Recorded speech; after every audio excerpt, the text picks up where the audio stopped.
Jabatan Agama Islam Wilayah Persekutuan Jawi membantah penganjuran Festival Muzik Air dan meminta konsep program berkenaan dikaji semula. Pengarahnya Hanifuddin Roslan berkata penganjurannya dilihat berpotensi membawa kepada kemudaratan akhlak serta keruntuhan nilai dalam kalangan masyarakat.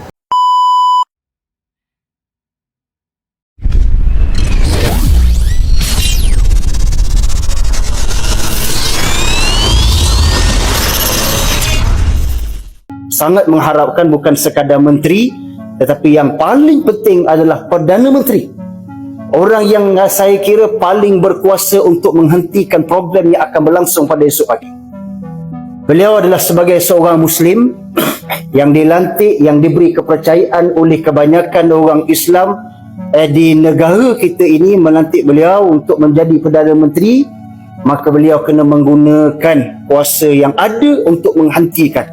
Sekiranya kalau tidak menggunakan kuasa untuk menghentikan program esok ni, saya yakin rakyat akan menghentikan beliau sendiri sebagai Perdana Menteri. Sejak bila pesta air ni jadi budaya kita? Kementerian Pelancongan Malaysia nak anjurkan pesta air sempena Hari Pekerja dekat Bukit Bintang. Alasan macam biasalah, nak tarik pelancong, nak menjana ekonomi. Tapi soalan asasnya, perlu ke sampai kita nak import budaya luar ni nak bagi nampak Malaysia ni menarik? Malaysia ni bukannya kosong. Kita ada warisan kita, seni dan nilai kita.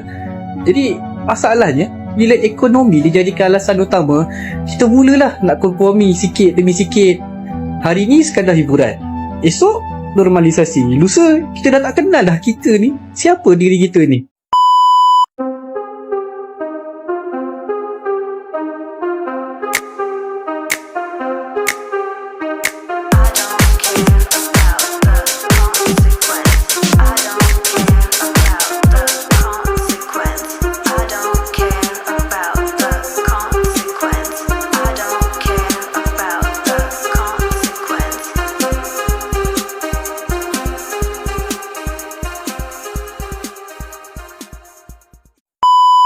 Lagi-lagi benturan budaya terjadi di Malaides di saat anak muda ingin berpesta di bawah guyuran air dalam Rain Rave Water Music Festival. Tiba-tiba otoritas agama mengeluarkan kartu merah. Pertanyaannya, apakah Malaides sedang menuju era konservatif total atau ini memang langkah tegas menjaga moral bangsa? Baru-baru ini, publik Malaides dihebohkan dengan desakan pembatalan festival musik air yang dianggap terlalu berani. Lembaga agama setempat, Jawi, secara terang-terangan keberatan karena acara ini dinilai melanggar norma dan nilai moral. Bayangkan, sebuah konser musik yang menggabungkan air, musik keras, dan kerumunan yang bercampur baur. Bagi otoritas di sana, ini adalah resep bencana bagi akhlak.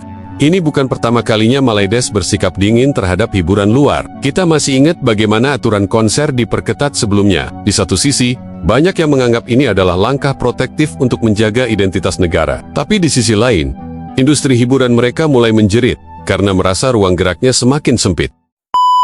Rain Rave Water Music Festival 2026 akan berlangsung di Bukit Bintang. Sungguh pun ia kelihatan seperti satu bentuk hiburan. Tetapi kalau masih ingat, negara kita pernah menganjurkan festival muzik besar seperti Future Music Festival Asia sekitar 2014 dulu yang diadakan besar-besaran di Bukit Jalil. Festival tersebut terpaksa dihentikan lepas insiden penyalahgunaan bahan terlarang yang menyebabkan ada yang meninggal dunia dan sampai mencetuskan kebimbangan disebabkan budaya hiburan yang terlalu melampau. Rain Rave Festival ini sebenarnya dia adalah festival muzik berkonsepkan air yang mana dia menggabungkan muzik elektronik EDM berirama pantas dan kuat dan juga ada tarian serta suasana hujan buatan dalam kawasan terbuka. Gabungan pencahayaan visual dan juga semburan air ini dia mewujudkan suasana pesta yang cenderung untuk merangsang emosi dan deria secara maksimum. Mungkin anda perasan festival seumpama ini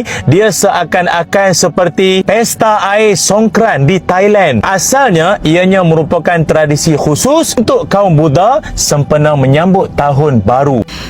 Bukankah Malaysia sekarang tengah ada krisis air? Tiba-tiba ada Rain Rave Music Festival. guna ayak kan, tapi bukan guna ayak longkang kan, ayak bersih kan, so still ayak lah. Mungkinlah ayak yang digunakan tu taklah sebanyak pesta Songkran, tapi pesta Songkran tu untuk agama Buddha, takkanlah kita nak ikut agama Buddha kan. Anyways, tolak tepi pasal tu, kita dah cakap pasal solat. Untuk yang pergi, yang Muslim yang solat, yang event-event macam tu, festival-festival macam tu, yang ada pergaulan bebas antara lelaki dan perempuan, yang perempuan tak kahwin dengan lelaki yang tak kahwin, boleh duduk satu event beramai-ramai, duduk rapat-rapat dekat-dekat, itu dipanggil tempat maksiat. Kita tak buat maksiat, tapi tempat tu adalah tempat maksiat. So benda-benda macam tu kita tak boleh solat jamak. So masuk waktu solat, waktu maghrib ke, waktu isyak ke, waktu zuhur ke, waktu asar ke, kena solat seperti biasa. Walaupun perjalanan kita lebih 81 km, tak boleh solat jamak, kena solat ikut waktu biasa. Okey? Tak suka jangan pergi. Nampak macam simple, tapi sebenarnya jawapan menteri ni bahaya. Sebab apa?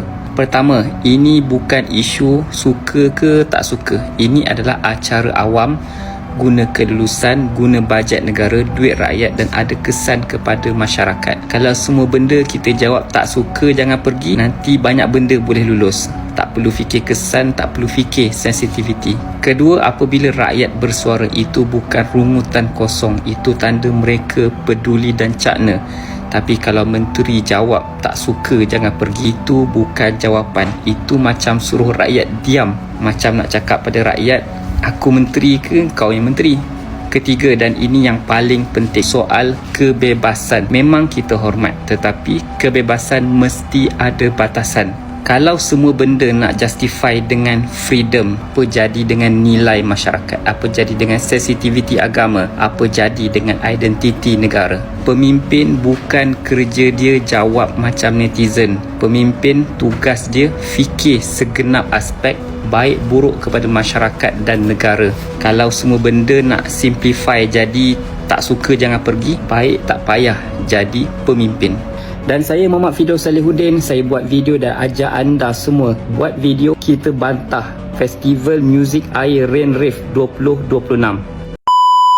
Satu hal yang pasti, di Malaides, fun atau kesenangan punya batas yang sangat jelas. Berbeda dengan di Indonesia yang mungkin lebih cair, di sana, aturan tetaplah aturan. Jangan harap bisa basah-basahan sambil jingkrak-jingkrak kalau izinnya sudah dicabut demi alasan moral.